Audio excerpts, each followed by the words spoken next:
Hello, my name is Michele, and you're listening to Profit is a Choice. And just like that, we are beginning year 5 of the podcast.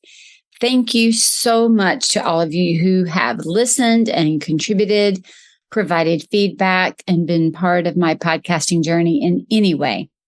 Cheers to wrapping up year 4, and here is to beginning year 5. The best gift that you could give me would be to leave a review of the podcast on your favorite listening platform. Now, let's recap a whole year of learning. Every day, empowered entrepreneurs are taking ownership of their company financial health and enjoying the rewards of reduced stress and more creativity. With my background as a financial software developer, owner of multiple businesses in the interior design industry, educator, and speaker, I coach women in the interior design industry to increase their profits, regain ownership of their bottom line, and to have fun again in their business. Welcome to Profit is a Choice.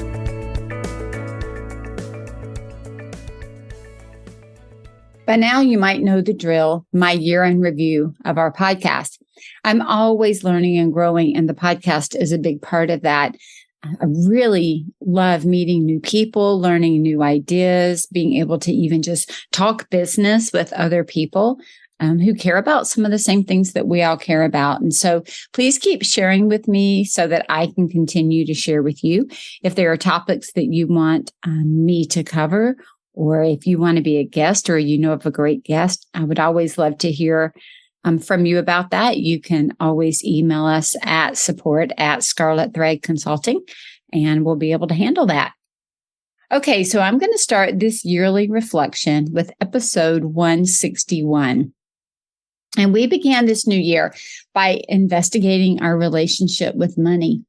Amy Liberty joined us and shared that every time she's grown in her business, it was when she let go of a predetermined agenda or mindset that she had about how hard she had to work to get ahead. And I know that resonates with so many of us, the feeling of sometimes that we just have to work harder and harder to make it. We also looked at the fact on that particular podcast that money is amoral, meaning money doesn't have morality of its own. It's what we do with money that impacts the morality of that choice. In episode 162, I shared 3 strategies to fit your business into your life and not the other way around.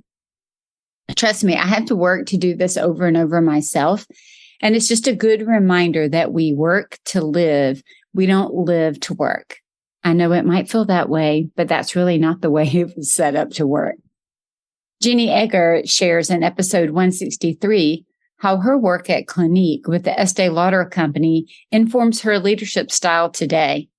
Jenny makes relationships and communication the center of her team, and it comes with huge payoffs.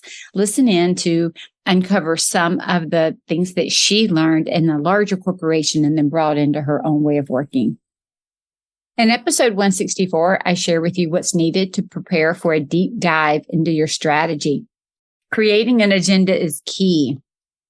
Without an agenda, it's very easy to go off and have time to build and then not get done what you needed to get done. So having your own agenda is key to getting out of your time.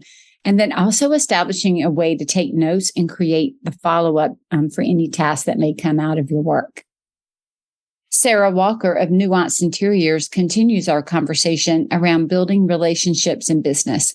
Sarah opened a high-end kitchen showroom in the midst of a pandemic and made it successful by leveraging her relationships. You can find that in episode 165. In episode 166, I share what to do when you've taken your business as far as you can alone. I think we've all been there, or we will be approaching that at some point. We only know what we know. We all need assistance at some point in our entrepreneurial journey.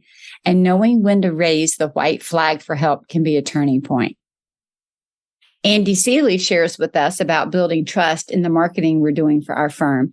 This happens when we're sharing the right message with our client base and when we can actually supply what we're selling in the way that we're describing it. Having a resource focused on operations is a key to scaling your business.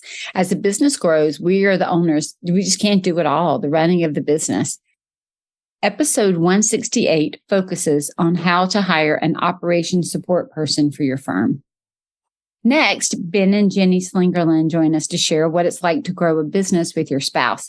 They have established job descriptions for each of them, and they will share with us how mutual respect is the guiding factor to their success. In episode 170, I share the Scarlet Thread origin story. Many of you have reached out to tell me how much that episode meant to you, and I thank you for that.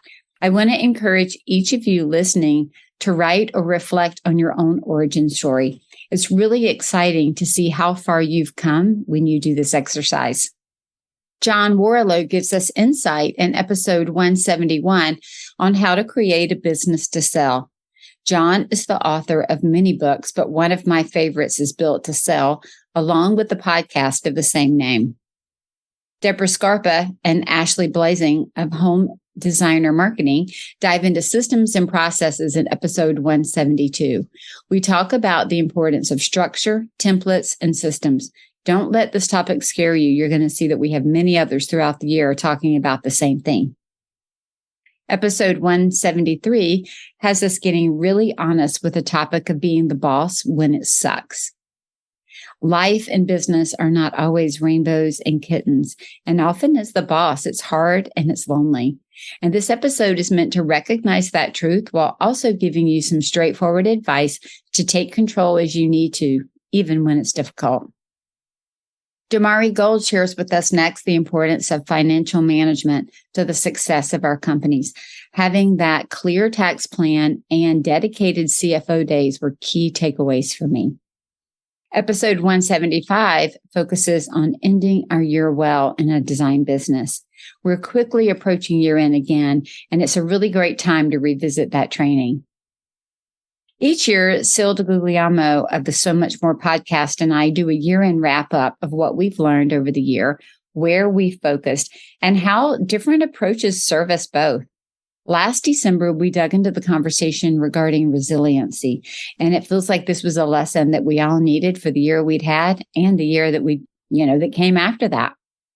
This current fiscal year was kicked off with episode 177, with a discussion of measuring what matters in your design firm.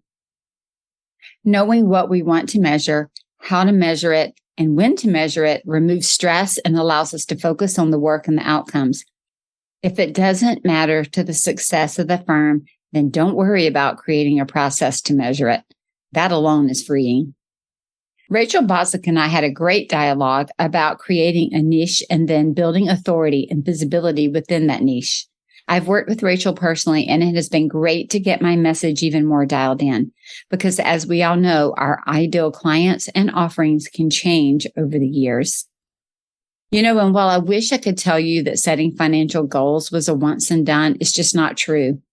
Episode 179, this topic is about setting and revising your financial goals. This doesn't have to be difficult if we're doing it in an ongoing way, but this episode really helps peel back the curtain and help you look at how to set those goals and then how to stay on top of them to make sure they're serving you. Peter Lang joins us next in episode 180 to emphasize financial management and oversight in your design firm. No matter how many times we talk about this topic, there's always some new insight to glean. Paige Risley and Beth Moffitt share with us in episode 181 how to work with a recruiting agency to staff your team. Paige and Beth have supported me and many of my clients and other business owners to find the best match for their business. So learn the difference between hiring straight out and working with an agency in this podcast. Next, budgets. I cannot tell you enough about how we need to tell our money and resources where to go instead of just wondering where they went. Episode 182 shares again how to create and manage to a budget in your design firm. In episode 183, Kelsey Sparks shares how to prepare for an operations resource on your team. I love how she shares that one of the very first tasks that need to be tackled is the client experience. Because what we want to do is as we're changing operations and changing things, we don't want it to be evident to our clients. And so that's such a great place to start. Really good information in this podcast that could be totally actionable for your firm. Carol Lane, one of my clients, shares with us how her success has been improved by working in her strengths instead of what she originally thought was expected of her. She shares how she is much happier and has more of a balance that she's looking for and that can change with her growing family by managing her own expectations against her larger family goals and being supported by her strengths. Episode 185 is a repeat from season 1, showing you how to do your financial goal setting backwards by starting with the salary that you need to make and then looking at how you will allocate your profits. Listen in as Tracy Taylor works through this on the podcast. Katie O'Brien shares in episode 190 the 5 website essentials we all need. One is concise and intentional copy. Clear and to the point is the way to go. Katie Menon with Stevenson House shared her story of success in episode 191. Katie shared how that when she started, she didn't know what was even possible. And when she saw what was possible, it gave her a goal to shoot for. Katie has had amazing success in a very short amount of time, and she shares the lessons that she learned in this particular podcast. In episode 192, Cultivating Leadership is the topic. There are some really great questions to ask in this podcast to see if what you think and what your team thinks about leadership is the same and how you can display that leadership in your firm. Pamela Durkin next shares with us about leveraging the network to build your company. If you're noting themes, networking is one of them, of course, along with all things financials and financial oversight. Pamela is also very intentional in her approach to meeting with her clients and working them through the process. And that creates a beautiful relationship with the people that she supports and with those who support her. Melanie Lockhart in episode 194 is very open about her prior debt and the steps she took to alleviate that debt. More than just the debt snowball, Melanie sheds light on the feelings that surround debt and how it feels to kick that debt to the curb. Have you ever feel burned out or like you've seen everything? Yeah, well, me too. And in episode 195, I share with you how we can look for inspiration in some of the most unexpected ways. It's easy to get burned out or feel like we've seen it all, but our mindset of being delighted can go a long way. Our next 2 episodes are all about systems and processes with Owen McGab in Wahoo and Adi Clevitt. Both are experts in systems and processes, and they share similar opinions to why these are needed and how to implement. Both of these are worth a listen. Our summer also always needs downtime, and we focus on that in the podcast Rest, Recharge, and Reset You and Your Business. I cannot get through the second half of my year without taking time for this. It's also my time to sit down and read about probably 7 to 10 fiction books and just let my mind rest. Believe it or not, that's restful for me. Erin Alila in episode 199 shares all about SEO and messaging. So if you need to dive into that, really awesome conversation. And of course, where would we be without sales? Jeremy Miner shares his NEPQ approach to building rapport, but not just that. He shares how to really ask questions that get to the heart of the challenge that our potential clients have without being salesy or pushy. Instead, just by being curious. Episode 201 is another replay from a couple of years ago, giving us permission to rethink our businesses. The landscape of business is always changing, and if we know the building blocks, we can modify our business at any time. It's worth a re-listen just to give yourself permission to do what you want to do in your own business. Wendy Barlin joins me in episode 202 with another conversation on tax strategies. And while we always want to pay our fair share, we really don't want to pay more than that. And Wendy reminds us how important it is to keep records and which ones to keep. Last but not least in our year-end roundup is Andrew Allman, sharing ways that we can grow our business through podcasting. One of my newsletters mentioned working with other people's traffic, and being on podcast is another way to get the word out about what you do and who you serve. For tips on making this marketing strategy work for you, check out episode 203. And that, my friends, is a year in podcasting. You may know this, but each of my podcasts is also a blog post, meaning you can go to the podcast episode on my website and read the show notes, but they're detailed notes. On my solo podcast, the full text is there. And on interview style podcast, at the bottom left is the transcript. So this always could be helpful if you want to read instead of listen. Profitability is about more than money. And each of these episodes helps build a business piece by piece that makes it more efficient, fun, and focused. And all of this is profitable in some way. On my website, you can also find the podcast coaching series. This is a list of podcasts that will help coach you as you're working on your business on your own time. You can find this under resources and free downloads. If you have an idea for a podcast topic, I really do want you to email me at support@scarletthreadconsulting.com.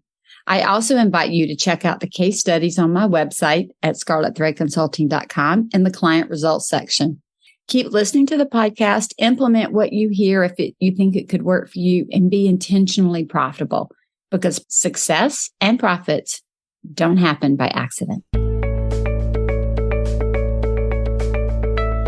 Profit is a Choice is proud to be part of the designnetwork.org, where you can discover more design media reaching creative listeners. Thanks for listening, and stay creative and business minded.